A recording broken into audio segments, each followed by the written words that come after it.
Don Gregorio Luri. Escucha, primero, enhorabuena. ¿Cuántos años llevas ya con esto de Extremocentro?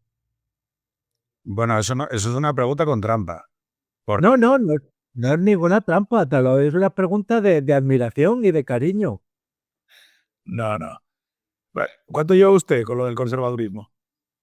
Pues desde que caí del caballo. Y de eso, pues ha sido un proceso, pero básicamente por gamberro soy conservador, ¿eh? Porque si dices que eres de izquierda, todo el mundo sabe lo que vas a decir. Si dices que eres conservador, no tiene ni idea nadie de lo que vas a decir. Y eso es, bueno, eso es un punto a tu favor, ¿no te parece?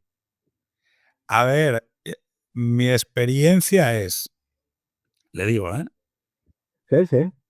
que yo cuando me crucé por primera vez con usted en aquellos años iniciales de extremo centro,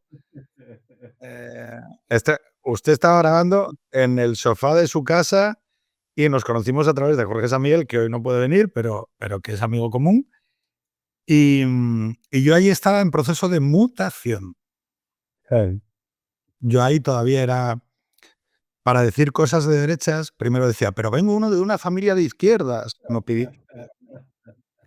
Ahora ya estoy ya, mire, déjame en paz. Y recuerdo que yo le pregunté varias cosas que sigo. Usted sabe la facilidad que para el propio pensamiento es saber a quién le debes las ideas, ¿no? O sea, o la frase que desemboca en una noción interna. Entonces yo con usted, por ejemplo, me acuerdo que yo llegaba ahí como emocionado y concernido, ¿no? Como de, bueno, pero ¿cómo? Sí, escucha, que ya ¿Cómo va? dice mi mujer, ya ¿me oyes? Ya dice mi mujer que yo de cerca pierdo mucho, que gane más de la distancia. De derecha no. No hay problema. Yo recuerdo que le preguntaba, pero Gregorio, ¿cómo defendemos la historia? ¿Cómo defendemos la idea de España sin que acabemos en la guerra civil? ¿Se acuerda usted de lo que me contestó? No. No, ni idea. Vale, le vuelvo a preguntar y yo luego le respondo lo que se me ha pegado. Vamos a ensayar, porque así la gente lo puede ir a buscar a 2020 y 5 años después vamos a ver si se ha producido mutación en el pensamiento. Don Gregorio Luri, usted como intelectual conservador que ha defendido ideas impopulares en el espacio público, como que los pedagogos no tienen ni puta idea de cómo llevar clase, bueno, usted lo dice más fino y más educado. No, pero bueno, la base fundamental es cómo se defiende la idea de España hoy en España sin que esto acabe en una dictadura. Amándola. Ahora te contestaría, España hay que amarla, no necesariamente comprenderla. Eso es como un amante un poco casquivana, curiosa, y que de vez en cuando le gusta ponerte cuernos, pero de la que no puedes prescindir. Ay, mira, había un místico navarro, Balón de Chaide, que decía, las cosas pequeñas se pueden comprender sin necesidad de amarlas. A España, que es una cosa muy grande, si no la amas, no la comprendes. Pues yo sé lo que te contestaría en ese momento, pero ahora lo tengo cada vez más claro. Hay que amarla para comprenderla. Pues me dijo una cosa que me cambió el punto de vista constructivo sobre el mundo. Porque yo siempre pensaba, antes de conocerle, que un intelectual era un gilipollas. Claro, yo pensaba, yo me cruzaba con gente que se suponía eran intelectuales y yo pensaba, joder, la de tiempo que pierden en justificar la mongolada que dicen. O sea, y usted me dijo, pues defendiéndola, Pedro, o sea, de quién ser, o sea, no, espere, que le completo la frase, pero tú, ¿por qué? O sea, ¿por qué crees que si defiendes España esto va a acabar en guerra civil? Pues no sé, o sea, pues ya está, exprésalo, dilo, y no va a pasar nada. Y ese quitarme el miedo a decir lo que yo ya sabía fue un suceso, de verdad se lo digo, transformador en mi vida. Mira, Pedro, a veces las cosas se hacen haciéndolas. Exactamente, exactamente. Eh, ¿Cómo se educa a los hijos un apego sano, pero no que... Nieto, que está todo inventado. Se tiene a los niños activos intelectualmente en el aula. Pues joder, poniéndolos a leer. Pues claro, claro. Y después saldrá como saldrá una cosa, pero mira, ¿sabes? Los intelectuales son gente, primero, los intelectuales forman un partido autónomo del resto de la gente, que es el partido del déficit, en el sentido de que dan por hecho que cualquier causa que defiendan ellos debe ser subvencionada generosamente. Y si hay déficit, que se recorte por otro sitio, pero ellos están allá. En fin, yo no quiero pertenecer al partido del déficit de ninguna manera. Más aún, creo que hay una gran libertad en el hecho de ser un francotirador, que es lo que yo quiero ser. Porque de esa manera no debes fidelidades intelectuales a nadie, ¿sabes? Si aciertas, aciertas tú, si te equivocas tú, y es muy fácil corregir. Y esos amigos que se presentan dándote una palmada en la espalda y creyendo que porque son simpaticotes ya vas a ser fiel, pues no. Pues yo no voy a ser fiel más que a mi propia evolución, aquello que decía Platón. Vayamos por donde la razón nos lleve. ¿Y a dónde nos llevará? Pues la razón sabrá. Pero nosotros vamos a ir por ese camino, ¿no? Y, ¿sabes? Lo principal es que te lo pasas bien. Es que nos lo pasamos bien. Bueno, eso es un rasgo común que también le reconozco que yo ya sabes, veo muchas similitudes con mi padre, o sea, yo ya se lo enseñé. Es que es usted clavado a mi padre, pero también en el tema de la expresividad o lectura amable sobre el mundo. Yo hace poco... Mi padre estuvo en la cárcel, condenó a un tribunal militar por consejo de guerra a 14 años de cárcel. ¿Cómo me lo contaba él? Me decía, Pedro, yo lo pasé peor en los jesuitas que en el penal de Burgos. Es que aquellos internados, yo tengo algo, tendría bastantes cosas que contar. Pero lo que te decía, primero que nos lo pasamos bien. Y segundo, y esto es lo más importante, es que trabajamos más. Somos más pelcones. ¿Por qué? Porque nos gusta lo que hacemos. Claro, pero Sí. no es exactamente trabajar. Yo no me siento aquí a hablar hoy con usted con la noción de que estoy trabajando. Sí, estamos trabajando, claro que estamos trabajando. Estamos pues eso, picando piedra, lo que pasa es que las piedras son, en este caso, ideas, pero estamos picando ideas. Vale. Y entonces tenemos que coger herramientas. Tenemos que coger herramientas. Claro, una cosa es picar piedras con las manos, ¿no? Yo, por ejemplo, yo he picado piedra gracias a nociones e ideas que usted me ha trasladado, ¿no? Es decir, yo creo que también usted ha abierto una puerta cultural a una generación de españoles porque mi generación tenía un problema con la falta de herencia de los padres, es decir, la discontinuidad en la línea de pensamiento o la actitud conservadora. Entonces yo pienso, vale, ya el conservadurismo lo damos ya por tal, ¿no? Pero ¿qué herramientas tenemos a la mano? Pues el realismo, ¿no? La celebración de la naturaleza humana. Vamos a ver, la afirmación de la realidad, básicamente. Existe algo que es la realidad, porque ¿sabes lo que ocurre en estos momentos? Y creo que a estos hay que estar, a esto que voy a decir hay que estar muy atento porque hay que darle respuesta de manera machacona.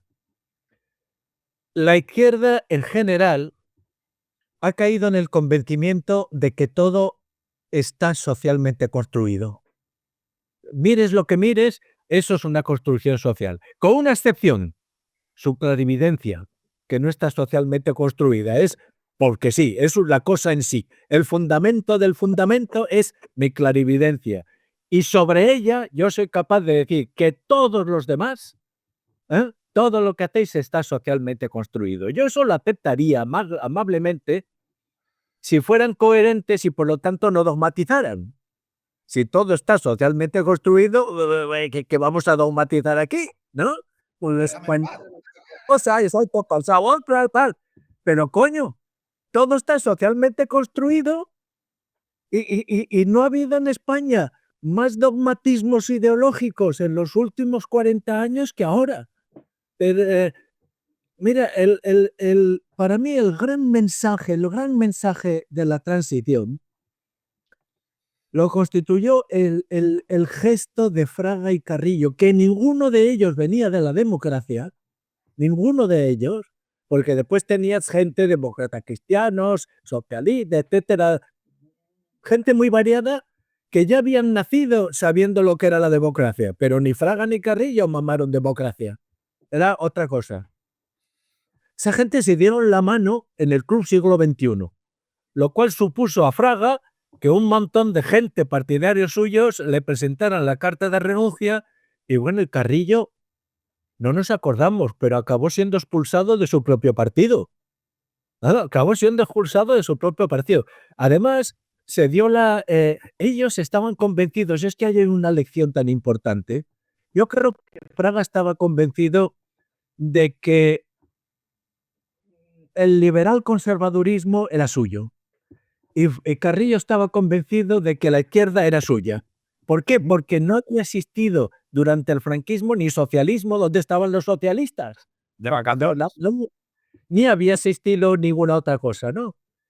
Y lo que no podía sospechar, y de hecho yo creo que ni lo podía soportar Fraga, es que apareciese un tío como Adolfo Suárez con una formación intelectual infinitamente más baja que la suya y que se llevara a la gente.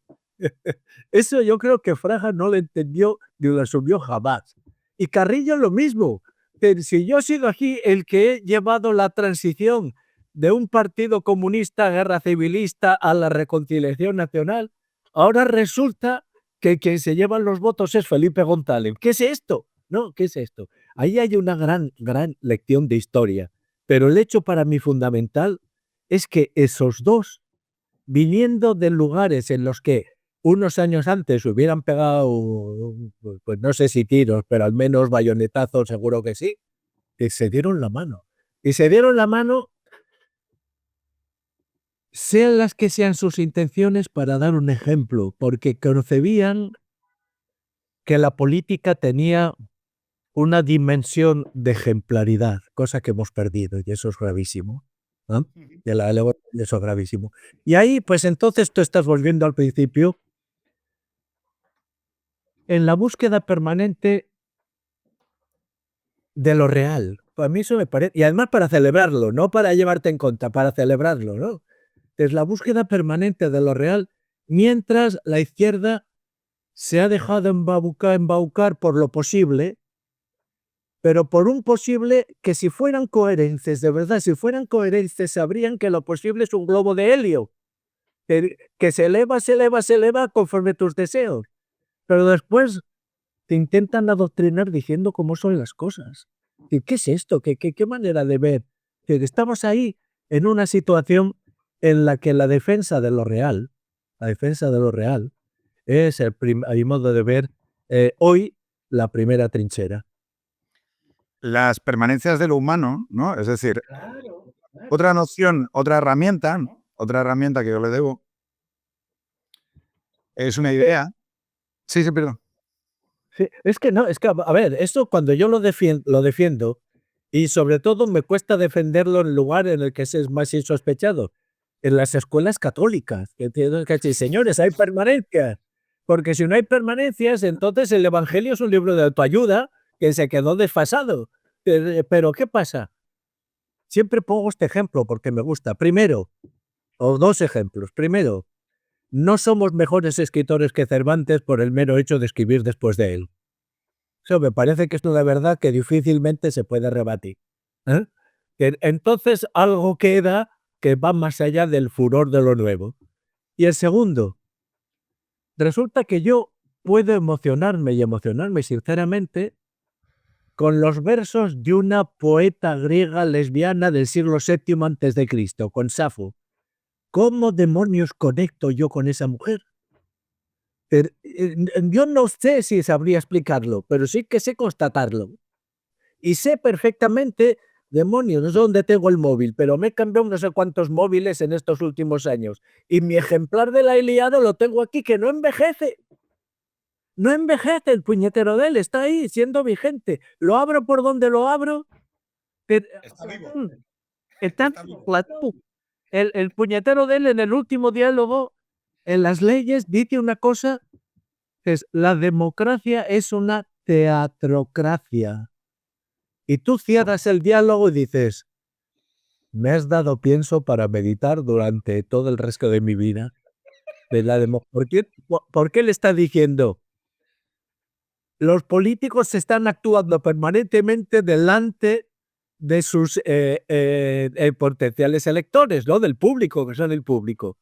Y esa imagen de teatrocracia ya no te abandona. Es decir, ahí te la pone Platonetti mientras que te lees libros de aparentemente sesudos intelectuales modernos y a las 2 semanas te los has olvidado. Pues mira, yo creo que sí, existen permanentes, fíjate tú. Mire, yo llevo a alumnos a ver una de las cosas que hago como... Perdón, porque cuando uno habla bien de sí mismo, siempre cuando alguien se acredita cosas de buena persona, pienso, es un hijo de puta. O sea, es mala gente, seguro. Entonces, ahora voy a comentar, esto no lo estoy diciendo porque yo me he quedado buena persona, porque yo disfruto mucho de enseñar el Congreso de los Diputados. O sea, hago una ruta por el Congreso de los Diputados, que la empecé a hacer cuando trabajaba allí y ahora la sigo haciendo porque me piden alumnos de universidad o de másters que explique esa línea de permanencia, ¿no? Ese cordón narrativo de lo que es la noción de democracia civil, que para mí es una religión civil, en mí vive como una religión civil, y precisamente cuando llegamos al hemiciclo, digo, esto es un escenario, es un teatro, es un hemiciclo que copia esa manera de representación donde hay actores que representan cosas, ¿no? Claro. Y ayuda a que los chavales lo vean no como, sino como una representación simbólica de la propia convivencia. Cuando hablaba usted de, como yo les explico cómo la ciudad, la polis, ese largo camino entre Atenas, Roma y Jerusalén, otra noción que le debo, evoluciona alrededor de la idea de bien colectivo, de cómo definimos nuestra idea de verdad perfeccionada, vamos a una representación, que es la que se produce en la polis, en la política, y la dialogamos con palabras, con nociones, con ideas. Y de ahí vamos extrayendo lo que cada uno recogemos como, oye, yo ahí veo un bien, ¿no? Yo ahí veo una cosa que creo que hay una idea que creo que refleja, que me resuena, como a usted le resuena el diálogo de Platón o la Ilíada. Claro, ¿qué problema tenemos? Que la gente dice, no, un conservador es un hombre que quiere mantener estático la sociedad en el pasado. Y yo digo, no, mi amigo Gregorio Luri dice, un conservador es un reformista. Y es otra cosa que dije, es así. Pero para mantener tu casa tienes que estar siempre en obras. Y no hay otras, si no se te hunde. Para mantener tu casa estás siempre en obras. Y un día se te estropea la luz, el otro día el agua, el otro día chirría una puerta, el otro día tienes que dar otra mano de pintura. Es eso, pero la casa está ahí, en esa conciencia. Fíjate lo que decimos de la teatrocracia. Para mí últimamente, como no paro de dar vueltas, Platón me ha puesto ahí una especie de gusano horadador que me está ahí corroyendo. ¿Qué es lo que define en realidad la posición política de un partido, que sea? ¿Qué es lo que define? Durante mucho tiempo, ingenuo de mí, creí que eran las ideas. Que uno tenía unas ideas y esas ideas definían su posición. Ahora pienso que es exactamente al revés, que es tu posición la que define tus ideas. Lo que pasa es que con frecuencia no caemos en la cuenta de que la posición que ocupas te ha sido asignada por el adversario. Y creo ahí, por ejemplo, que el gran maestro de esta lección es el señor Pedro Sánchez, que sabe perfectamente asignar posiciones en las que los demás caen. caen en esa posición y acabas dándole la razón, porque por una actitud defensiva y has perdido la batalla. Es decir, mira, el conservador puede ser lo que sea, menos un defensa central de aquellos del Athletic que les gustaba ir directos a la rodilla del contrincante, ¿no? O eres un delantero centro o no eres nada, ¿eh? Tienes que estar permanente. O eres capaz de defender la belleza de esa permanencia humana Claro, y que, oye, tú ves todo el pasado. Tú ves lo malo y lo bueno, el dolor, el sufrimiento y la belleza. Y dices, esa belleza que veo ahí, ese bien que veo ahí, lo quiero traer al presente y se lo quiero dejar a mis hijos. Y por lo tanto, merece la defensa, merece mi defensa. Pero no defensa en sentido que no me lo quiten, sino, no, que esto va a existir, es afirmativa, es constructiva, es regeneradora, reformista. el bueno, un político, porque una de las cosas más curiosas de nuestro país es la pérdida de memoria, ¿no? De que continuamente estamos reconstruyendo el pasado porque hemos perdido el sentido de fidelidad al propio pasado. Y ahora te voy a nombrar un nombre que para mí, bueno, es muy interesante y que sin embargo está completamente olvidado. Un carlista, Aparici y Guijarro. Don Antonio Aparici y Guijarro. Este hombre, Como luego lo voy a buscar y lo voy a poner en los créditos, Aparici, ¿no? ¿Cómo suena? Aparici con ese, y Guijarro. Vale, y Guijarro. Don Antonio Aparici y Guijarro. Un carlistón de mucho cuidado. Que decía que en realidad convicciones tenía dos. Creo en Dios, decía, y en la virtud de mi madre. Y no me preguntéis más.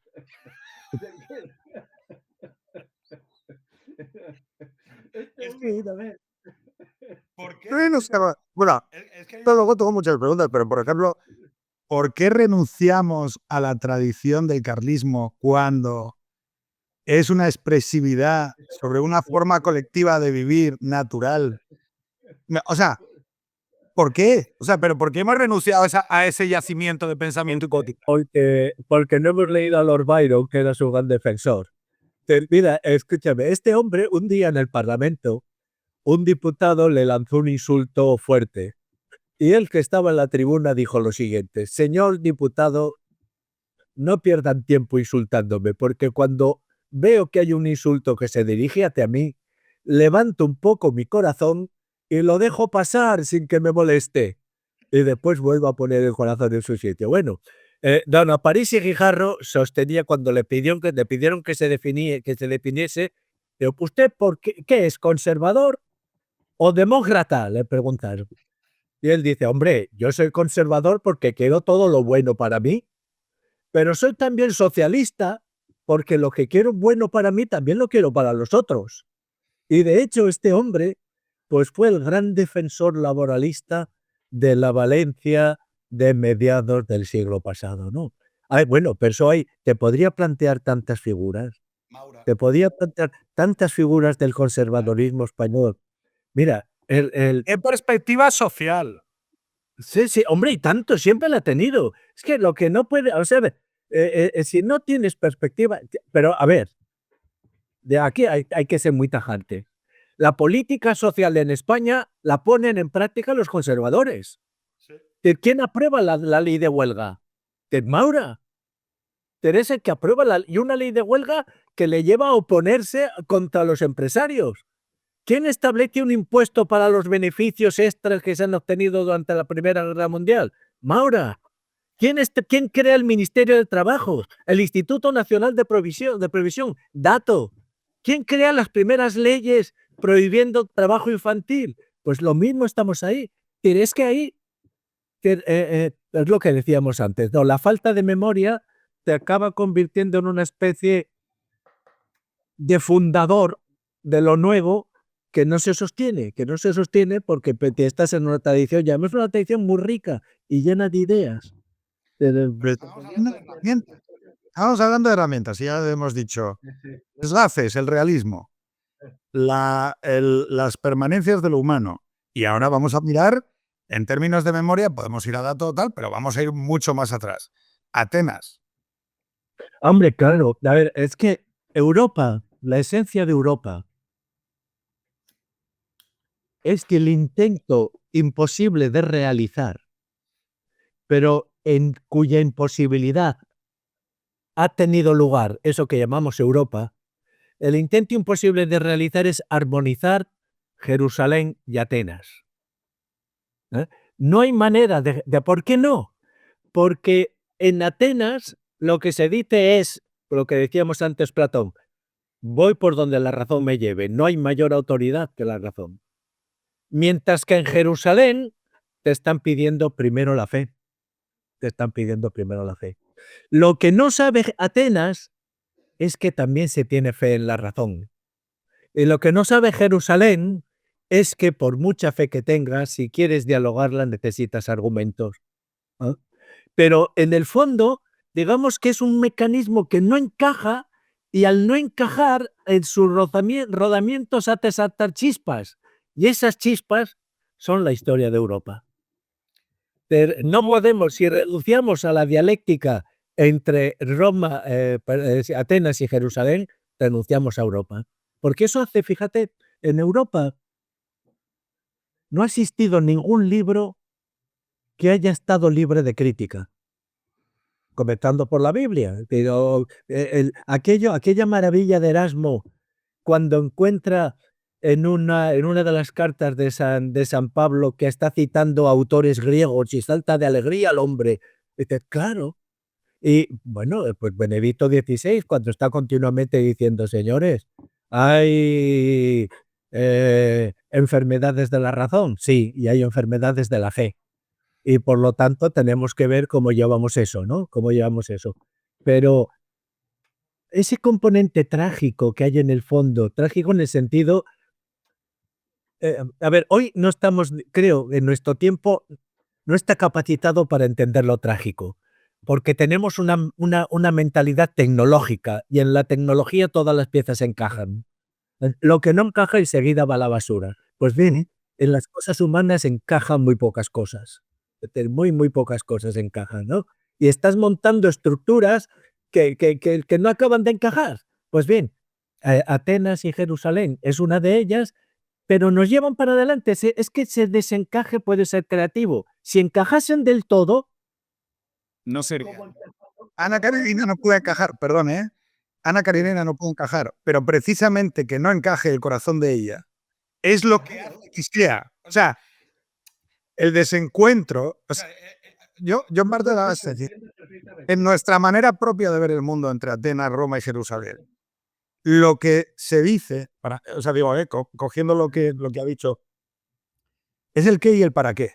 O sea, oiga, mire, es que el corazón humano no se puede resolver y queremos que esté presente. O sea, que queremos que forme parte de... No nos vale solo con razón, tecnología, eficiencia, y queremos que esto sea algo más, creo. don Pedro, acabas de dar otra herramienta fundamental. El ser humano no es evidente. El ser humano no es evidente. No somos evidentes ni para nosotros mismos. Eso, fíjate, ahí hay un pasaje maravilloso de San Agustín, ahora que todos nos hemos vuelto un poco agustinianos con el nuevo Papa. Hay un pasaje maravilloso en su comentario del Génesis que dice, cuando Dios crea los animales, funciona como un Dios aristotélico, crea todo por género y especie, ¿no? Pim, pim, pim, pim, todo va bien. Y cuando llega el hombre, cambia de repente de criterio y dice, te voy a hacer a mi imagen y semejanza. A mí eso me parece que no hay quien lo entienda, qué quiere decir aquí. Que ya le puedes dar vueltas. ¿Por qué no hay quien lo entienda? Porque estás hecho a imagen y semejanza de un ser inefable. De un ser inefable. Por lo tanto, llevas en ti algo inefable. Intentar convertir al ser humano en un ser transparente, en un ser en el que todas las piezas encajen, para utilizar la imagen de antes, sería destrozarlo, sería el fin de la historia. Es lo que dice Coger. El fin de la historia es precisamente cuando el hombre, como todo funciona bien, ha dejado de tener otras aspiraciones que no sean las naturales. ¿Puedo decirle una cosa que quizás suena muy soberbia? Sí, o sea, sí se lo puedo decir. Reconozco que lo que voy a decir va a sonar soberbio. Usted escribió sobre el siglo de oro, un libro en el que explicaba un punto de vista sobre Dios que me pareció muy sugerente, que era el Dios que esperaba. El Dios que estaba atento. Estaba atento a ver qué hace Pedro hoy, a ver cómo va el colegón, ¿no? Y a mí siempre me parecía, me pareció una manera muy bella de ver la creación, la realidad, ¿no? Yo no tengo fe. Yo no tengo la experiencia de la fe. O sea, yo no reconozco haber tenido la experiencia de la fe, que creo que es la manera más adecuada, porque luego todos los creyentes me dicen, no, y verdad, tú crees, tienes fe. Bueno, sí, que sea. Qué pesados también. Qué pesado usted de intentar llevarte. Escucha, tú no eres creyente. Y en la tradición cristiana. No tengo la experiencia de la fe. Dios me parece una Dios me parece una idea plenamente razonable, me parece una secuencia lógica en la emergencia de la realidad, del tiempo, de la vida y sobre todo lo que para mí es mi objeto más amplio de observación sobre el mundo, que es la moral, el milagro, o sea, la emergencia que de la materia surja la moral me parece una locura. Y claro, mi tesis, doblándola sobre la afirmación que usted hizo sobre ese Dios que espera y contempla es, claro, quizá Dios tampoco se entiende a sí mismo. El ser humano es una manera de que Dios encuentre algo, o sea, Él puede ordenar todo, puede crear una realidad perfecta e inmutable. ¿Sabes a Y qué quizá con este leer? Dices que después miras búscate a Moderato de Cádiz. a Moderato de Cádiz. Moderato de Cádiz. Solo conservamos de él un párrafo. Por favor, léetelo y hablamos sobre ese párrafo. Moderato de Cádiz es un filósofo hispano que es de los primeros que están allá. Y que verás tú qué interesante ese párrafo. Mira, déjame contestarte a lo siguiente. Primero, que una persona de la tradición Jerusalén-Atenas pues reconozca que tiene problemas de fe o que no tiene experiencias de fe, no deja de ser una trivialidad. Claro. ¿Por qué? ¿Por qué? Porque hasta el propio Jesucristo en el huerto de los olivos intentó negociar con el Padre. Oye, a ver si llegamos a un acuerdo aquí, un arreglo.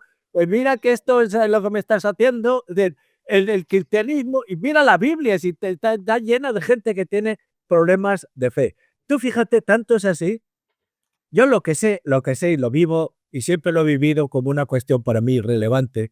Yo lo que sí que afirmo es que no puedo tener la fe de mi madre. Yo eso no la puedo tener. Mi relación con Dios, que me parece que es una relación que hay que mantenerla, porque como tampoco encuentras el encaje, también suelten chispas sin parar continuamente, ¿no? De ese Dios que espera he pasado a otra cosa y espero que Dios me dé para ver imágenes de Dios y perspectivas de Dios a lo largo de toda mi vida, no sé si distintas o complementarias. Camus tiene un cuento maravilloso, maravilloso, en el que dice que había un santo judío, bueno, un personaje judío, después llegaría a ser santo, al que Dios lo convoca en fecha y hora en tal sitio. Le dice, oye, en tal sitio tienes que estar aquí.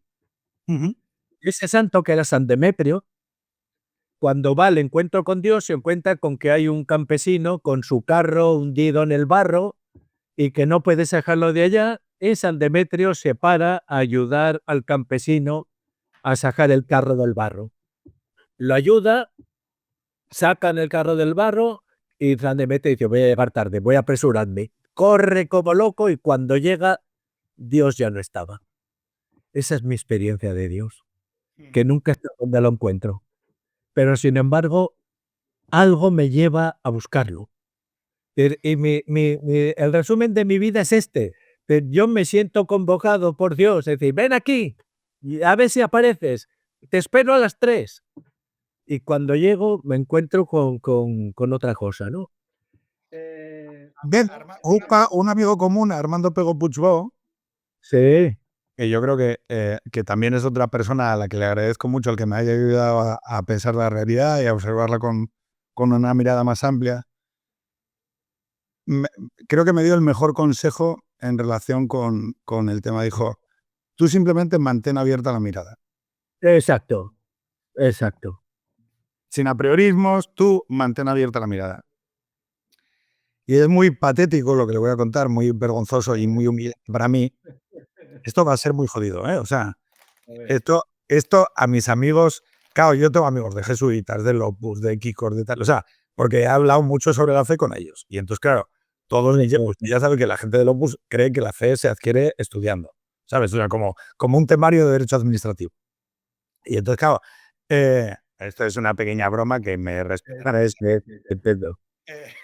entonces, pero como que son como muy, no, tú haz esto y al final eso sucede, ¿no? Y Armando me dijo, no, tú mantén abierta la mirada. Total, que me han hecho acompañamiento espiritual, me han llevado a leer, he leído textos, ¿verdad? Y siempre le contaba a todos mis amigos, mira, nunca he llegado ni siquiera a tener la experiencia de duda. Yo soy soy un ateo que entiende la idea de Dios como una idea perfectamente razonable, pero yo nunca le he preguntado al vacío sideral, ¿Dios existes? Yo lo... Pero vacío, ¿Perdón? pero existe el vacío sideral. Bueno, pero solo hace un mes, esto es información nueva, solo hace un mes, o sea, fíjese el esfuerzo que han hecho decenas de personas por intentar ayudarme a tal. De repente, viendo una serie de Prime Video donde está representada con unos actores estupendos que se llama The Chosen, el episodio entre Jesucristo y la mujer del pozo, la samaritana, que es donde ella pues, ha tenido diferentes parejas, él le habla del agua, le explica que mañana empieza todo. O sea, que mañana te renuevas, tú no te preocupes, esta es tu casa. Y ella tiene ese momento de caerse y de, oye, que esto es verdad esto, ¿no?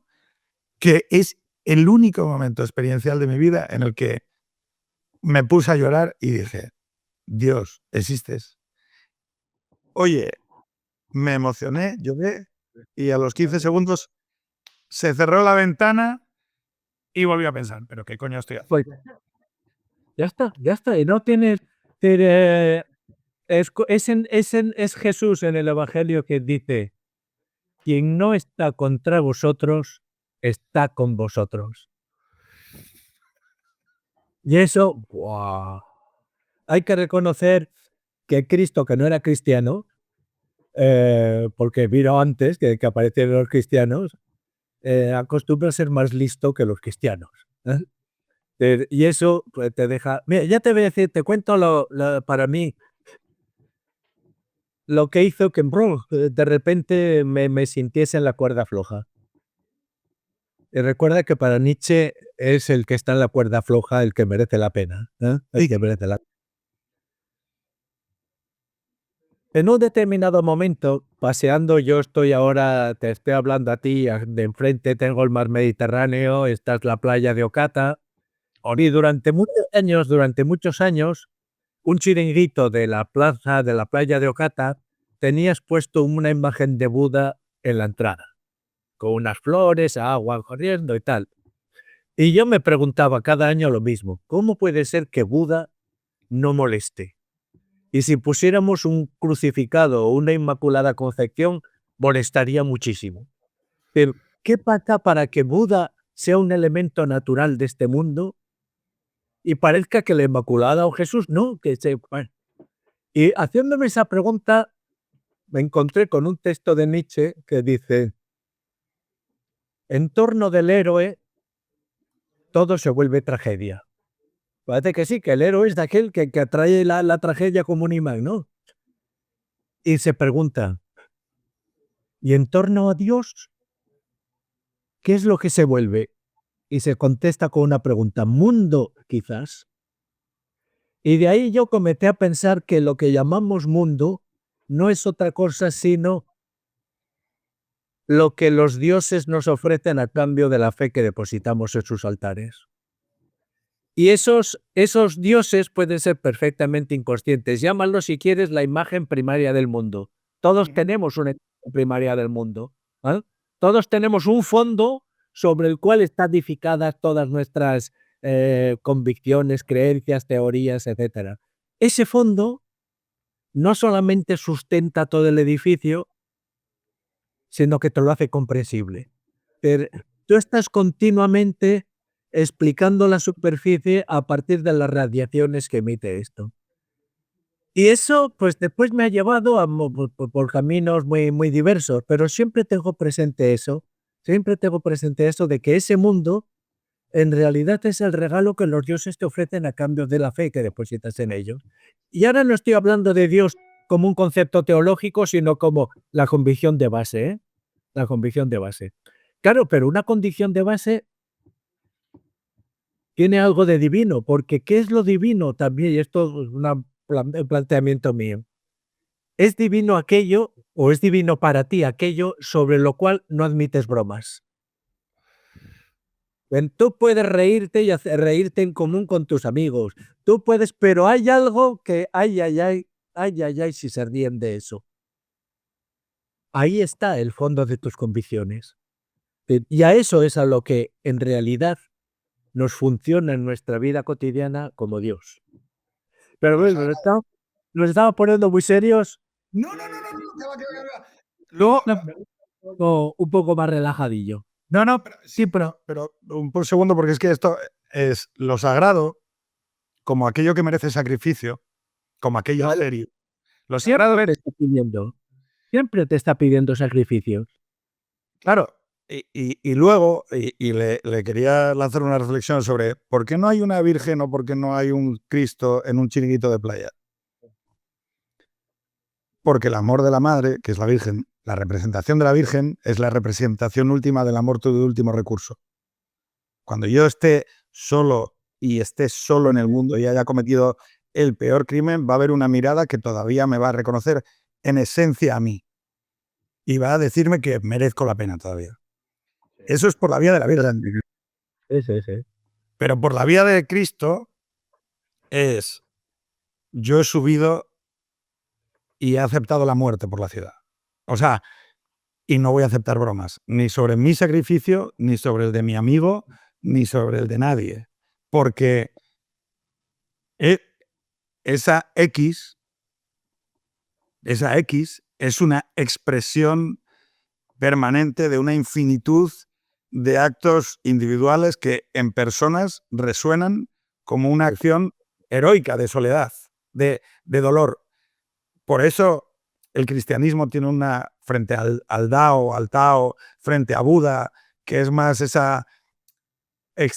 Claro, vas a un bosque y dices, joder, esto es muy bonito, ole, hay un orden cósmico, mira qué bien. Claro, es que el cristianismo es una putada, porque el cristianismo te dice, colega, que sí, que el bosque está muy bien, la naturaleza está de puta madre y la playa de Ocata es cojonuda.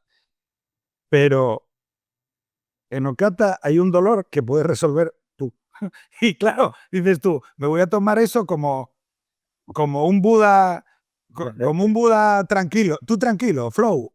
El cristianismo es una relación incómoda con nuestra propia capacidad para el heroísmo, para asumir. Ahora te abrazaría, Pedro, porque lo que estás diciendo para mí es fundamental. El cristianismo nos pide lo imposible. Y ahí está la grandeza de todo este asunto, que estamos convocados a hacer lo imposible. Pero quien te ordena lo imposible, 20 cosas que tú no ves. 20 cosas que tú no ves. Hay alguien que te está diciendo que ames al enemigo, pero ¿cómo voy a amar al enemigo? ¿Cómo voy a amar al del quinto C, que cada día que bajan las basuras deja un reguero allá, en fin, ¿cómo? Aleja de mí este cáliz, no puedo amar al del quinto C. Y tú sabes que en el momento que dices no puedo amar al del quinto C, estás siendo menos cristiano, ¿no? Y además, ocurre que dices, yo por eso he llegado a la conclusión de que en el cielo, que cuando lleguemos allá, y Pedro nos vamos a encontrar, de eso estoy seguro, lo que nos van a pedir no es, no van a registrar los bolsillos a ver cuántos pecadillos tenemos por ahí, porque en el fondo son todo pecadillos de calderilla. ¿Eh? Que no van a registrar eso, ni mucho menos. La única cosa que nos van a pedir es, ¿llegas cansado o no? Si llegas descansado, ¿para qué demonios quieres la eternidad? Eso anda por ahí y al que llegue descansado, ya verás tú, le ordenarán dar 50.000 millones de vueltas alrededor de la eternidad. Otra vez abajo, colega. Si fíjense, si llegas cansado, yo creo que van a ser complacientes. Es decir, que van a ser complacientes y decir, "Ay, este llega cansado, que tiene para adentro que ya es hora de descansar". Pero fíjate, la cuestión ahí más seria es la conciencia de que nos están pidiendo algo imposible, algo que cotidianamente vamos a fracasar, pero tantas veces a lo largo del día. Hoy tendrías que haber visto cómo he luchado yo a ser más listo que una mujer que conducía un coche quien encontraba el hueco allá para aparcar en la puerta de un hospital. Lo cristiano hubiera sido, pase señora, pues yo ahí hubiera ido al degüello por conquistar todo aquello miserable de tu vida cotidiana está tan lejos de ese mandato de amar a tus enemigos y sin embargo hay en mí, ¿cómo te diría yo? La esperanza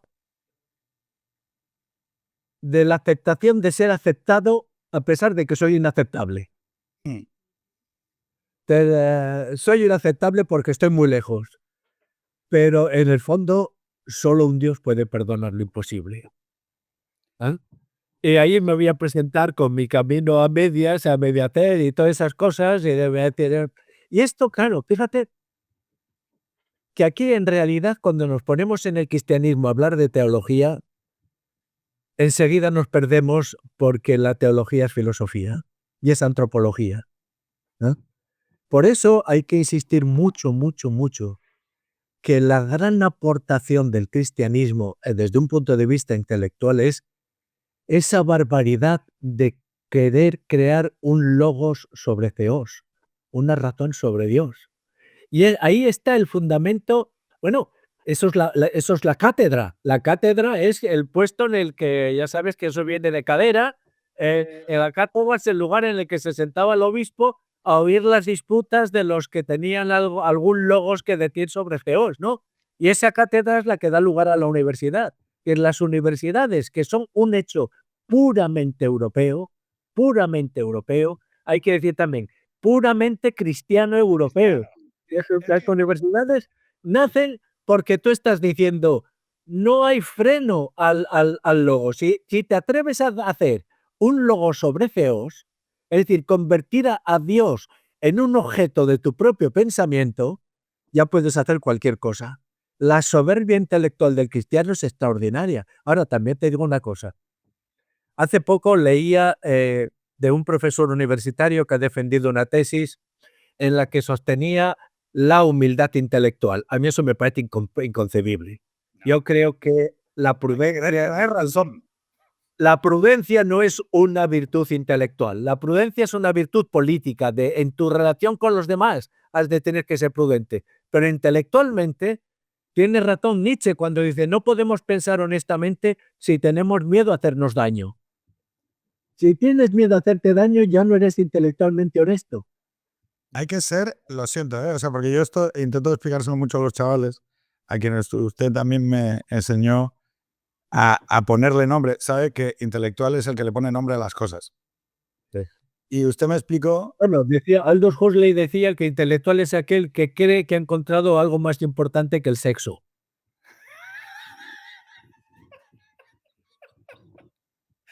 Bueno, pero se puede, con el juntémoslos, Ahí estamos. tuyo, o sea, también puede haber sexo, digo. O sea, puede ir todo junto. Tú sabes la maravilla que son los muchachos del Tingao, del paseo. ¿Tiene algo que ver con eso? Pues una vez alguien me los criticó diciendo, es que van a ligar. Me, pa- me parece absolutamente genial que vayan a ligar discutiendo de cuestiones filosóficas. Eso, vaya, enhorabuena. Si ligan, pues perfecto. Hombre, por favor. Claro, pero conocimiento y memoria. Estábamos con el catálogo de despliegue de Trombo y Mediocre. Luego pondré el libro que va en su editorial. No, bueno, estás en Encuentro. Este es de hecho, Ya de encuentro, sí, porque esto tenía que haber salido desde el primer momento, está pensado para encuentro, porque esto nace de un reto involuntario que me planteó el párroco del pueblo en el que vivo, que me dijo, oye, que organiza lo que se llama las cenas alfa con grupos de gente, digamos que no son reacios al cristianismo y por lo tanto que se pueden sentar a hablar de... Y en esas cenas pues hay una persona del ámbito cristiano que plantea un tema y después se debate sobre él. Sin ningún interés, como te diría yo, misionero. No se trata de decir, a ver cuántos acólitos hemos hecho hoy, sino moverte en los límites y en las fronteras para establecer puentes. Esto es lo que había. Bueno, y entonces el párroco dice, oye, me gustaría que hablase sobre el mal. Y él dijo, sí, hombre, claro. Lo primero que se te ocurren son las 4 cosas que te parece que tienes asentadas. El problema es pararte a pensar. Si te paras a pensar, todo se vuelve complejo. Tan complejo que acabé escribiendo este libro. Sí, pero vamos por la memoria, vamos por la memoria. No. Es que, claro, a mí me llama mucho la atención el nombre, Sí. porque creo que lo entiendo, pero no sé si lo entiendo. Vamos allá. La dignidad del mediocre, ¿no? O sea, es un poco el contenedor. Y yo entiendo que usted, que tiene tanta capacidad para ponerle nombres, ¿no?, a las cosas y hacerlas digeribles, o sea, hay muchos significados posibles en la dignidad del mediocre. Entonces, yo intento pensar, Y el que he pillado, el que he cogido yo, el que he seguido yo, es el menos obvio de todos esos significados posibles, pero sin embargo el más real, el más genuino, el más auténtico. Mediocre etimológicamente quiere decir medius ocris, que estás en la mitad de la ascensión de una montaña. Estás en la mitad de la ascensión de una montaña. ¿Y por qué hay dignidad en esa persona? Porque es libre para seguir para arriba, sabiendo que la senda va a ser cada vez más estrecha, caminar va a ser más difícil, vas a estar más cansado, las raíces, las piedras que se mueven, o puedes tirar para abajo, que abajo te está esperando la mecedora con una cerveza helada y los amigos contando chistes, ¿no? Entonces, ¿qué haces? Esa es la situación del mediocre. Y precisamente porque puede elegir una cosa u otra, tiene una dignidad ontológica fundamental. Es cuando estás allá en la... Y te voy a decir, no intento para nada mistificar estas cosas. Todos necesitamos de vez en cuando bajar abajo a la cerveza. ¿Qué sería de nosotros sin la cerveza y nuestros amigos? Que están toda la vida ascendiendo, yo de verdad se lo dejo a los místicos, ante los cuales saco el reclinatorio, los venero profundamente, pero yo necesito mis amigos, mi cerveza bien fría, mi cama cómoda y mi ducha en condiciones. Ahora bien, la tentación de la cumbre está allá. La tengo eso como referente y sé que en la posición en la que estoy tengo una perspectiva. Mira, hace ahora un año, te voy a confesar una cosa, ya que estamos puestos a confesar y a sincerarnos. Yo tengo, me da cierto rubor decirlo, tengo una mujer deportista. muy guapa y muy simpática, que yo la conocí. Es muy duro. Es muy, muy duro porque un macho hispánico no está programado para ir siempre detrás de su mujer deportista que no se cansa nunca. Y el año pasado me hizo subir un 5000, ¿eh? En Perú, un 5000. Y yo, que te falta el aire, ¿sabes lo que es que te falta el aire? Y tú le dices, Pilar, quizás debieras parar un poco a respirar, no sea que te vaya a dar algo. El que no puedes eres tú, pero no le dices que no puedo más, para, sino intenta parar que esto puede. No puedes más. No te estás dando cuenta, pero no puedes más.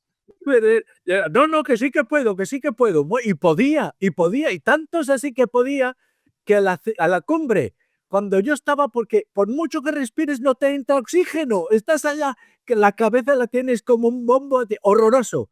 Los últimos metros los hizo corriendo.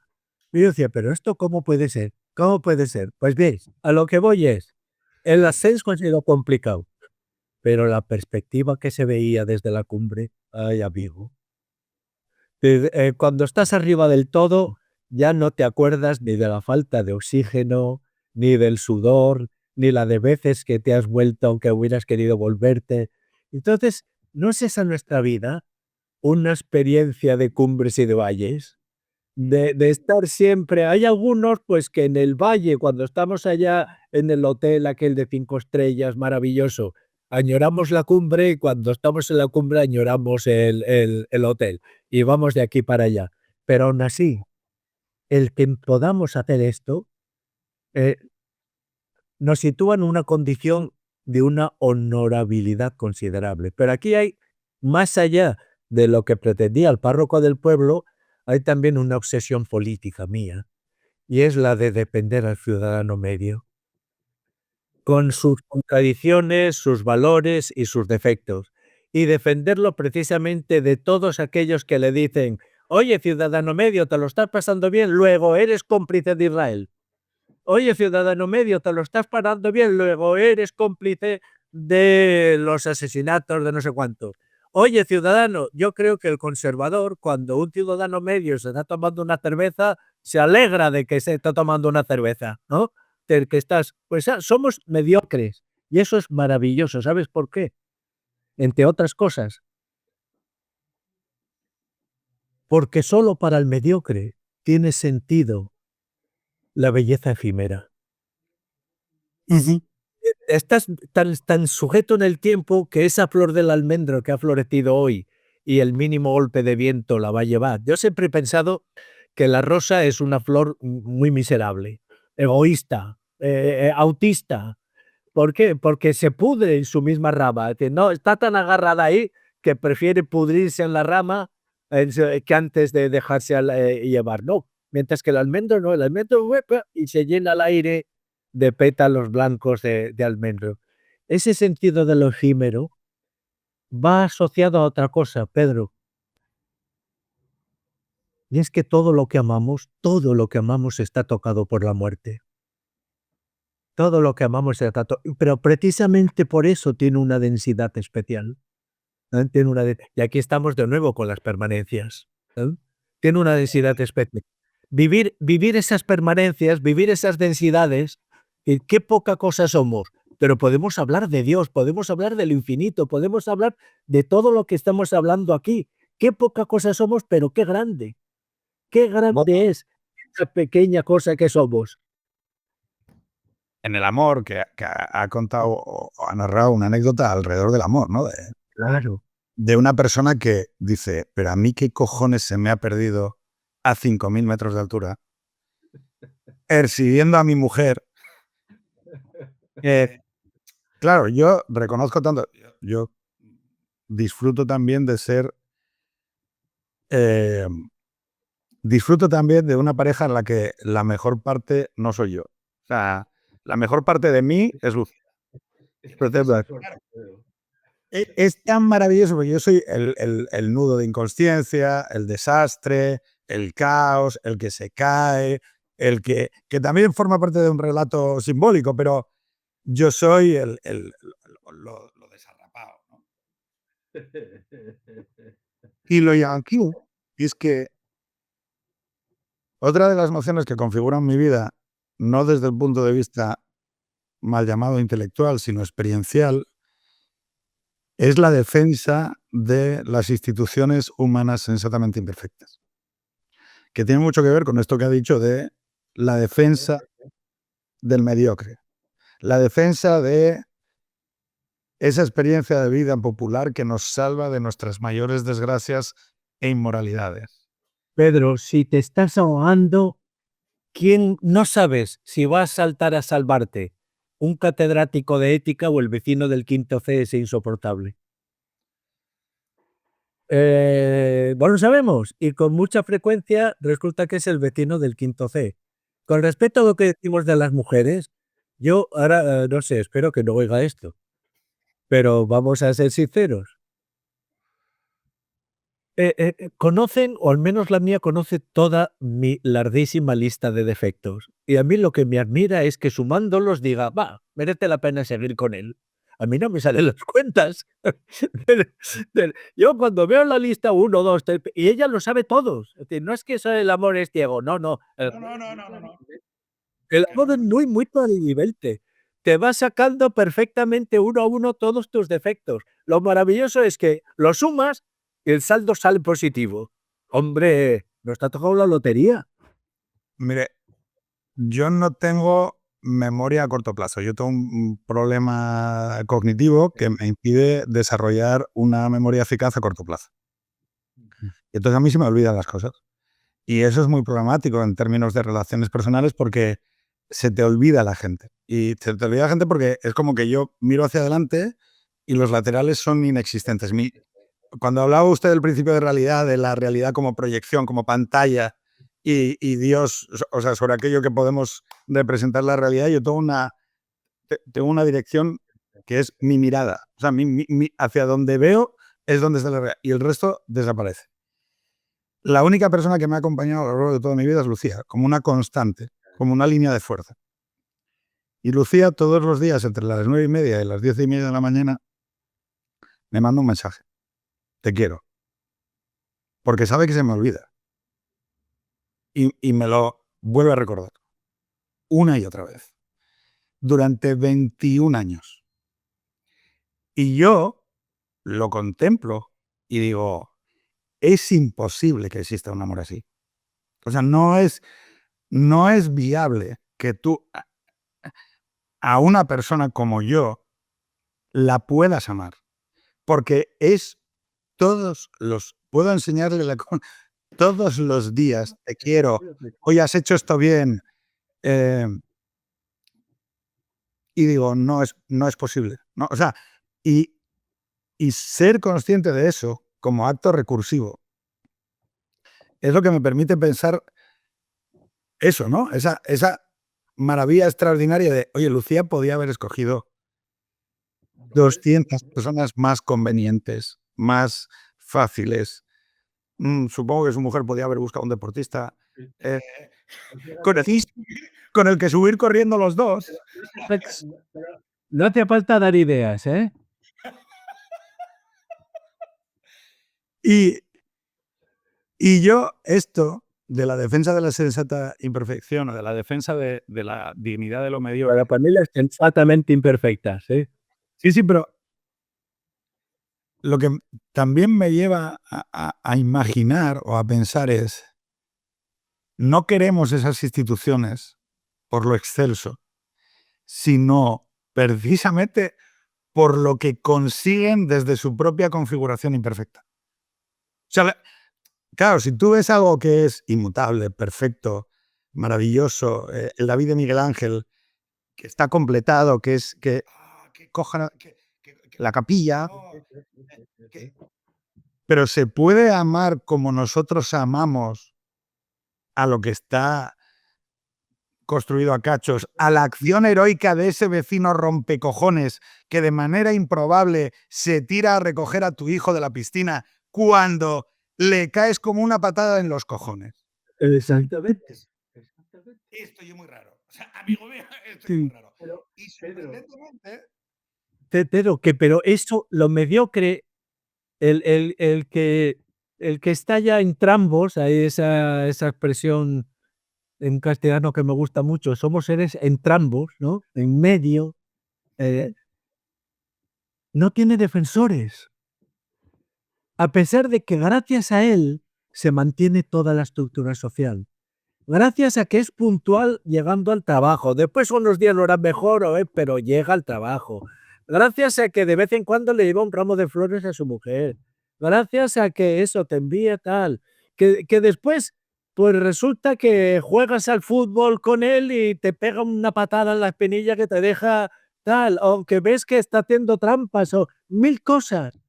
Pero eso, ese hombre normal y corriente, sostiene toda la sociedad, en contra de lo que creen los intelectuales, los políticos y los sabios de este mundo. Er, Por eso hay aquella gran verdad del Evangelio de decir, son los humildes, ¿eh? Son los humildes los importantes. Son los humildes. Porque ahí están.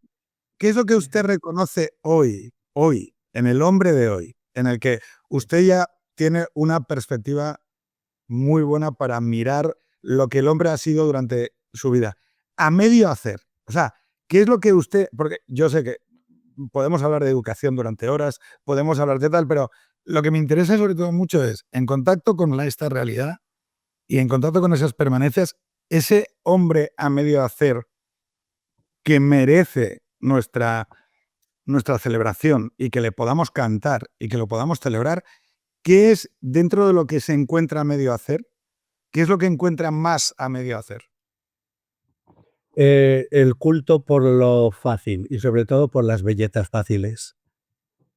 El culto por lo fácil y las bellezas fáciles me parece que es lo que degrada más al mediocre, ¿no? Ahora bien, dicho esto, me gustaría añadir una cuestión, ¿no? Es decir, cuando ese hombre tan sumamente imperfecto, precisamente por serlo, es perfectible, Sí, claro. y las dimensiones de la perfectibilidad son distintas en cada época. Creo que cada época manifiesta algo y oculta algo de lo que es el hombre, de ese ser inefable que hay y que en el fondo es incomprensible, que en cada época se manifiesta. No creo en lo que se suele decir a veces cuando hablan Foucault o de estos poetas, filósofos estructuralistas que dicen que te hablan de los cortes epistemológicos como si apareciese de la nada un nuevo hombre. No, creo que tenemos más en común que lo que tenemos de diferente. Eh, claro, se manifiestan unas cosas y se ocultan otras. Cuando tú me dices, ¿qué es lo que en el ser humano hoy veo más a medio hacer? Te digo eso, pero también veo otras cosas. Veo, por ejemplo, que en contra de lo que a veces se dicen, pues probablemente no ha habido en la historia de la humanidad niños más pacíficos que los nuestros. Que dice, es que los niños son violentos, ¿eh? Pues claro, los niños son niños, pero yo recuerdo cómo maltratábamos a los animales en mi pueblo. Sí. Yo recuerdo las fechorías que hacíamos. Yo recuerdo cuando jugábamos a pedrada limpia los del barrio de arriba que los del barrio de abajo. Esos niños, estos niños, con todos sus problemas, son los niños más pacíficos que ha existido. Pero, con todos nuestros problemas, en la sociedad actual, hoy, un pobre de solemnidad tiene en el hospital al que va recursos médicos que hace 15 años no estaban al alcance de un multimillonario, ¿no? Por eso te quiero decir, así como no hay ganancias sin pérdidas, creo también que no hay pérdidas sin ganancias. Y a veces es fácil caer en la jeremiada y decir, esto es un desastre, todo va mal, todo no sé qué, todo no sé cuántos. Eh, eh, una de las características del mediocre es que precisamente por serlo, está incapacitado para hacerse con una imagen global del todo. No tenemos una imagen del todo. Tenemos imágenes parciales de fragmentos del todo, ¿eh? Muy parciales de fragmentos del todo.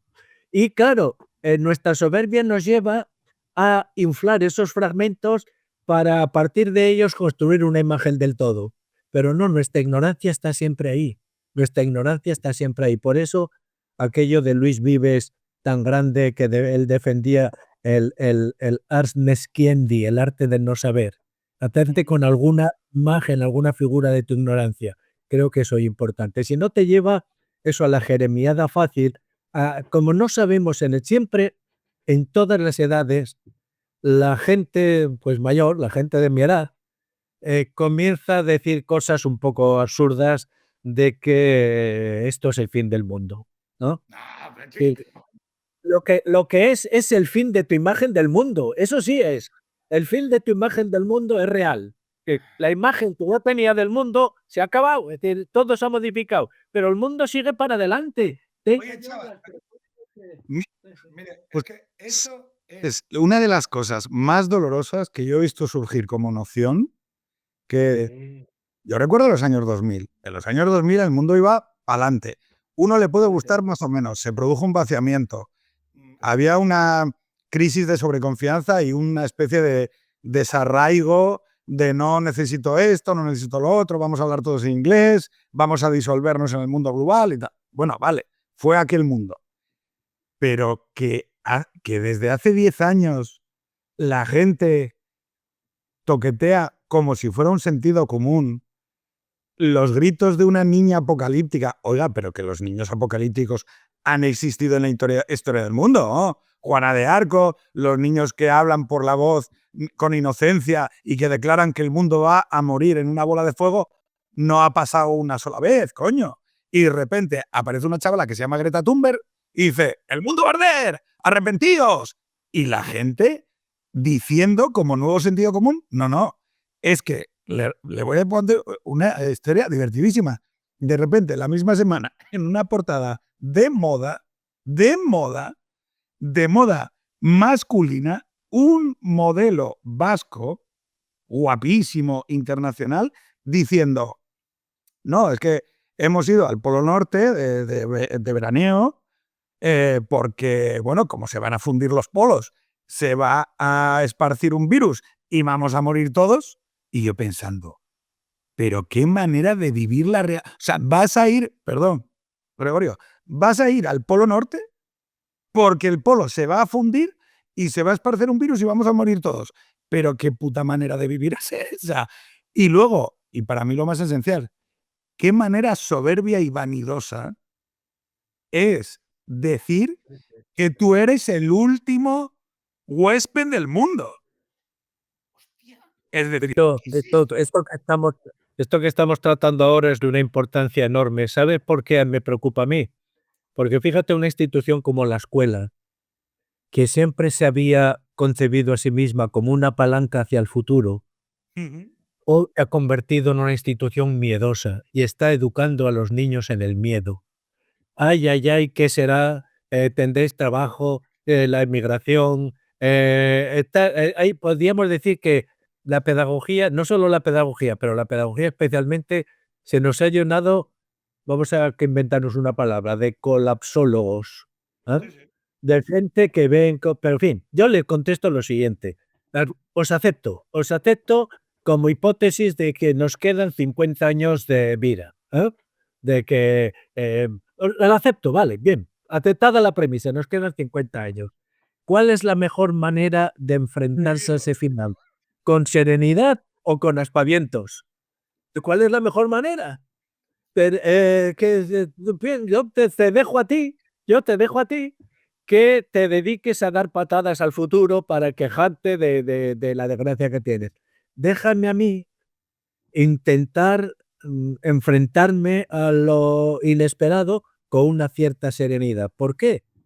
Porque estoy convencido, y este es un mensaje que insisto en él continuamente, y te he de decir que con escasísimo éxito sobre los centros educativos, yo les digo, mirad, sea el que sea el problema que nos surja delante, y siempre el futuro llega con sorpresas bajo el brazo, siempre es su potestad. Precisamente, claro, nuestro tiempo es tan orgulloso y con su mentalidad tecnológica tiende a pensar que ya hemos descifrado los mecanismos de la realidad, ¿no? Y entonces, si hoy hay esto, miramos para el futuro va a ser así. Y tenemos montones de personas describiéndonos cómo va a ser el futuro. No, señor, usted está extrapolando sus fragmentos ridículos del todo sobre el todo. Y eso no tiene ninguna garantía de nada, es un pasatiempo y nada más. Pero bueno, sean los que sean los problemas del futuro, y el futuro siempre llega con problemas y otras cosas, pero con problemas también, la persona que se enfrente a esos problemas con serenidad ya tiene algo ganado. Y la persona que se enfrenta a esos problemas con aspavientos ya tiene algo perdido. Pero una pregunta, en ese futuro apocalíptico en el que va a seguir existiendo el amor. Voy a poder seguir voy a poder, o sea, mis hijos van a poder seguir hablando con un Gregorio Luri de turno sobre el espíritu, la realidad. Digo, porque tengo la sensación, si leo el Quijote o leo, que eso se va a poder seguir haciendo. Haya unos volúmenes de petróleo, otros, o haya, digo, el mundo. Que fíjate, Pedro, lo que estamos diciendo es de una importancia tan grande. El progresismo se nos ha vuelto miedoso. Sí. El progresismo se nos ha vuelto miedoso. Y esa contradicción, a mí me parece que en estos momentos el progresismo es la ideología capaz de sobrellevar con armonía todas sus contradicciones y sin ponerse rojo, ¿no? Bueno, sí, pero seguimos para adelante. Un progresismo miedoso no puede ser progresista. Pero al contrario, es otra cosa, ¿no? Creo que una de las misiones del conservador debiera ser decir, claro que hay problemas, siempre ha habido problemas, ¿no? Y probablemente los de hoy obviamente son mayores. No es lo mismo temer la invasión de los bárbaros que un confrontamiento, una confrontación nuclear de Europa con Rusia, ¿no? Los problemas están ahí.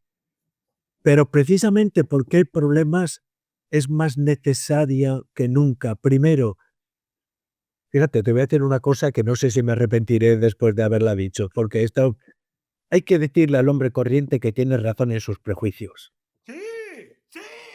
Tiene razón en sus prejuicios. Que crees en el amor, que crees en la cerveza con los amigos, que crees que tu equipo es el mejor del mundo y los demás te roban los resultados. Pero todas esas cosas, que tiene razón en sus prejuicios.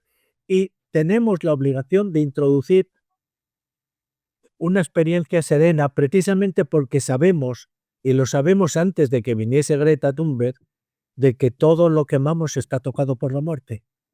Pero eso es lo que nos permite gozar de la belleza que aparece de manera instantánea como un milagro, ¿no? Como un relámpago en la noche.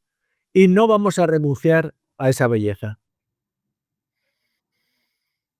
Muchísimas gracias. Yo seguiría 3 horas hablando. Lo que pasa es que no me niego a que nos veamos el día 4. El día 3. El día 3 pasolista, ¿eh? El El día 3 pasolista. en la Fundación Tatiana. Lo haremos, lo pondremos, lo divulgaremos el día 3 en la Fundación Tatiana a las 7 de la tarde A las 7 de la tarde. con la presentación de La dignidad del mediocre. Sí, del medio. Digo, la dignidad del mediocre termina, y además de una manera muy consciente. Le iba a preguntar, claro, le iba a preguntar, como última reflexión que además tiene que ver con el fin. Tiene que ver con los libros y cómo se terminan. Es decir, cómo uno, cuando decide abordar conceptos tan inmensos, llega un momento que dice, aquí lo he terminado. Pedro, aquí lo he terminado quiere decir, o lo acabo ahora o no lo acabo nunca. Mira, aquí lo he terminado. ¿Sabes por qué? Mira, la escritura es importantísima y pedagógicamente la hemos desenfocado, hemos malinterpretado totalmente lo que es la escritura. La escritura no es un medio, o al menos no es solo un medio de transmitir ideas, es sobre todo un medio de tener ideas. Es un proceso del pensamiento. Ahí estamos. Por lo tanto, cuando acabas el libro, tienes la conciencia de que tienes ahora más problemas de los que tenías al inicio. ¿Ah? Tienes ahora más problemas de los que tenías al inicio. Pero me gustaría comentarte una cosa, que está extraído de las colaciones de Juan Casiano. Dice lo siguiente, se cuenta que el evangelista Juan, la imagen, el águila, el águila, acariciaba apaciblemente una perdiz. Me encanta esta imagen, el águila acariciando a una perdiz. El evangelista Juan, es decir, bueno, cuando lo imaginamos predicando, martirizándose, haciendo no sé cuántas su apostolado, escribiendo, pues no, estaba acariciando una perdiz. Y un filósofo que estaba cazando se maravilló de que un hombre que gozaba de una altísima reputación se entretuviera en cosas insignificantes y de tan poco relieve.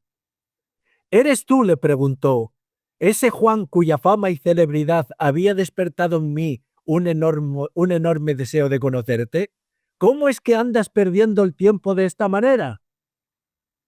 Y San Juan le contesta, ¿eso que llevas en la mano es un arco? Y le contesta el filósofo, así es. ¿Y por qué lo llevas siempre tenso? Le pregunta San Juan. Y el otro contesta, no sería sensato, porque perdería fuerza y la flecha no alcanzaría la energía necesaria. Conclusión de San Juan. Pues no te sorprenda que yo me conceda algún esparcimiento, permitiendo a mi espíritu descansar de su tensión. Si eso lo acepta, ese es un ejemplo perfecto de mediocridad, ¿no? No puedo estar siempre en la cumbre. Bajo un poco a acariciar una perdiz. ¿Cuál es el sentido de eso? Está disfrutando de una experiencia que sabe precisamente que también está tocada por la muerte, ¿no?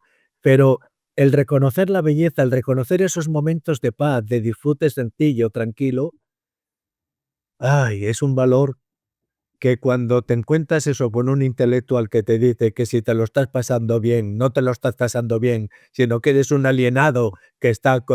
¿Quién decía? ¿Qué feminista norteamericana dice que la mujer que disfruta con el sexo está colaborando con el enemigo? No, espera, más. No sé si es Ward dice, no, claro, es que necesitamos mujeres que no sean madres porque como sean madres van a escoger a los hijos antes del feminismo. Y dices tú, ole, ¿sabes? Y luego había una joven periodista, esto es la descojonación máxima. Había una joven periodista que se ponía muy seriosa, ella, se ponía recta a hablar, ¿vale? Y entonces un día cogió y dijo, voy a teclear. Y tecleó.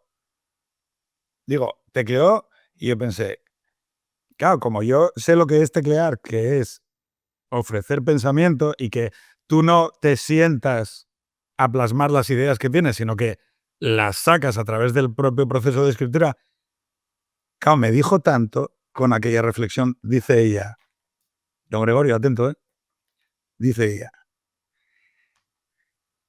la mujer casada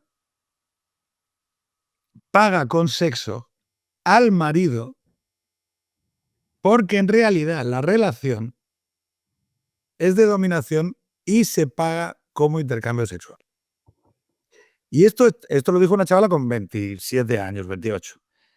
Y yo pensé, me has dicho tanto y tan triste sobre cuántas experiencias de amor verdadero has tenido, cuántas cosas no has vivido aún y espero que vivas.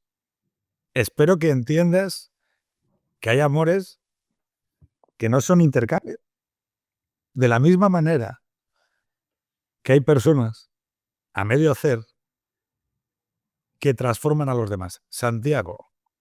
Cuando llega Santiago y le dice, oye Cristo, que andamos aquí curando ciegos, curando cojos, curando mancos, curando leprosos. Oye, yo estoy cojo, ¿puedes arreglarme la cojera? Porque tengo la pierna surubela. Y entonces Cristo le dice, Santiago, déjame explicarte una cosa. Va a haber muchos hombres hoy y en el futuro que te van a mirar y van a pensar, si este cojo puede hacer esas grandes cosas, yo que estoy totalmente roto por dentro, igual algo puedo hacer. Y yo creo que hay que celebrar eso. Las grandes cosas hechas por personas a medio hacer. Los grandes amores construidos con corazones rotos. Porque esa es la vida del ser humano, joder. Efectivamente. ¿Sabes dónde está de la manera más clara la dignidad del mediocre? Que te estás comiendo un plato, pues qué sé yo, de albóndigas. Y están divinas, divinas, divinas. Y la última, como ves que tu mujer está disfrutando también, se la das. Y disfrutas más que comiéndola tú. No estás haciendo un sacrificio. No estás haciendo un sacrificio. No es eso que dices, me sacrifico por mi mujer. No, no, no. Gotas de verdad viendo a tu mujer disfrutar con eso que le has dado. Y que dice tu mujer, dice tus hijos. Y dices, pero bueno, Pues yo estas cosas ya no discuto. Yo pienso, pues será su experiencia familiar la que le ha llevado a esta conclusión, ¿no? Pero ella sabrá la relación que han tenido su padre y su madre. Ahí yo no me meto. Lo que sí que digo es que a mí me tocó la lotería. A mí me tocó la lotería. Quien considera que pretender jugar a la lotería esta ya significa perder, allá ellos. Pero piensa una cosa, Pedro. La institución más vieja de la humanidad es la familia. Y hemos llegado hasta aquí. Malo será que no le queden unos cuantos siglos más de vida. Pero es que además, ¿cómo comienza la Biblia? Comienza con un conflicto familiar. Comienza con un conflicto familiar. Acuérdate de Adán y Eva tuvieron 2 hijos y vaya cómo le salen. Y mira que eran todos ecologistas, no tenían pantallas, no tenían malas compañías.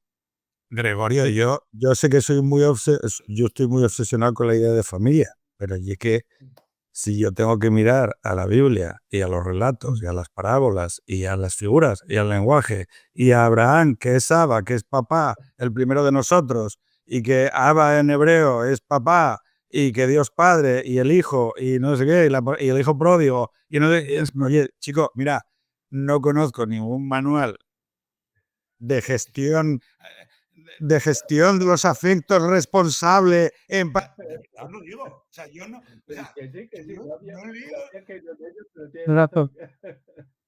Oiga, mire, no, el niño que va a explorar, el hombre que hace que construye, ¿qué quieren tus hijos? Que les ames y que les perdones y que les esperes y que les des tiempo.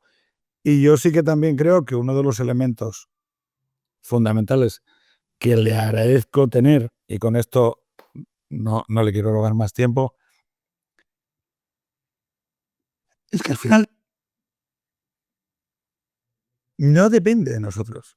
O sea, no sé si me explico. O sea, nosotros podemos cantar al espíritu humano, podemos reconocer esas permanencias de la humanidad, podemos celebrar las cervezas, pero afortunadamente ni usted ni yo, quiero decir, podemos celebrarlo, podemos ayudar a la gente. Te entiendo. Pero que no, coño, que eso está ahí y que va a estar ahí. Chico, que Espera aquí. No, estoy contigo. Somos hormiguitas que están sobre una hoja que arrastra la corriente de un río. Y desde ahí nos parece que dominamos todo. Nos parece que somos los que controlan el caudal del río. Pero bendita ilusión también. Bendita ilusión. bendita ilusión. Enorme. Un abrazo muy fuerte y un verdadero placer como siempre.